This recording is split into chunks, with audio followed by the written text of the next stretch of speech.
find that a little difficult to believe, actually, after running for sheriff. But that's what I've been doing. I've been running for sheriff, and I'm still fighting this thing. And I don't go on Facebook like that. Fighting this thing. That was Reggie Watson. I've got that recording is already public.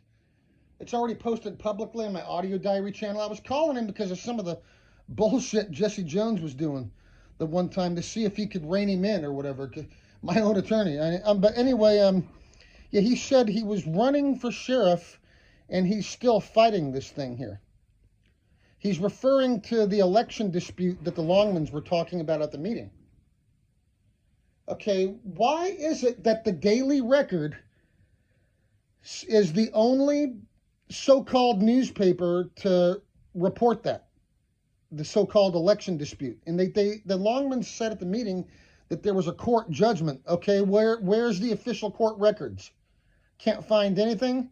There's nothing in the real news media, only the fake Harnett County Daily Record, which is all that is Harnett County propaganda. Is all that is. The Daily Record is totally fake. So, I'm starting to wonder about Reggie Watson as well. I mean, I know for sure he was definitely on the ballot. So yeah, Reggie Watson's name was definitely on the ballot, but that doesn't necessarily mean that he was really seriously running for sheriff. That doesn't necessarily. I have the suspicion that he wasn't expecting to win in the first place.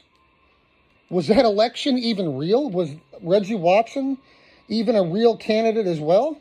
Because I remember it was Elizabeth Longman, shady Elizabeth Longman, who put me in contact with Reggie Watson in the first place back in, when was that, hon? Was that back in, before he announced his candidacy for sheriff. I remember it was like around Christmas or right before New Year's. I think it was around December. It was like a month, more than a month before he even announced his candidacy. Elizabeth Longman put me in contact with him, and I remember, I'm looking at some of the stuff, through social media, some of the pictures and some of the people in the pictures with him, and some other things I'm remembering now too. So I'm kind of wondering about Reggie Watson, because what's going on with that so-called election dispute they keep talking about? Is that even real at all? The Longmans kept going on at the meetings about an election dispute. And I think I know where they got the idea from. I think it's fake.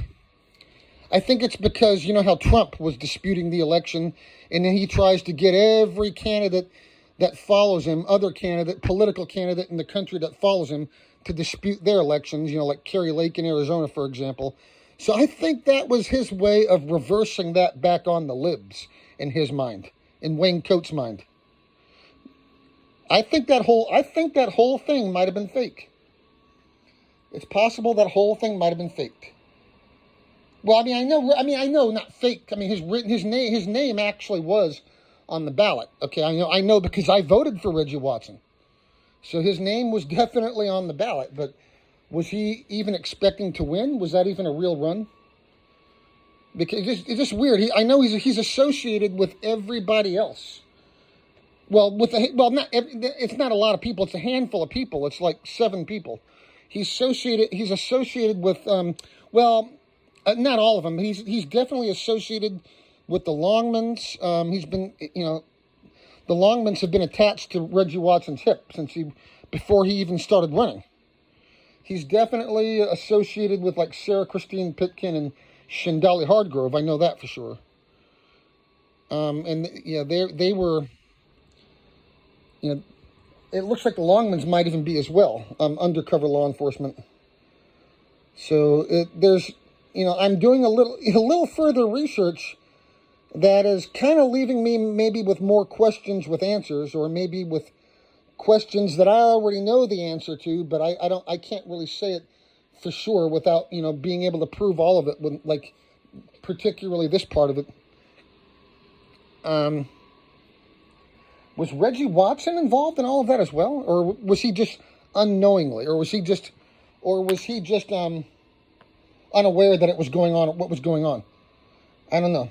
But he did. The reason what makes me suspicious, though, is on that recorded call there, he mentioned how I'm fighting this thing back here. And I'm starting to think that so-called election dispute might be a hoax. The only newspaper that's even covered it was Daily Record, which we already know is full of shit. I looked all over the internet. There's nothing about it in WRAL about the election being disputed. Okay, I cannot find any official court records that exist. They said they had a judgment.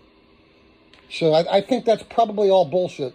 So it's leaving me with... I'm already pretty sure the Longmans... I mean, I know for sure the Longmans were in on all the setup attempts. I documented all their message screenshots and phone calls. They were definitely involved. So I'm already suspicious of the Longmans, but now I got a big question mark on Reggie Watson as well. I mean, I know he definitely ran. I mean, he was officially on the ballot and stuff, but if this is what I think it is, I wonder how common stuff like this is to happen in America, particularly small little communities like this that slide under the radar. I hope the United States Department of Justice is watching. It appears they are. Harnett County was on the U.S. DOJ's radar last election day. So yeah, it looks like there's more going on here than what I know.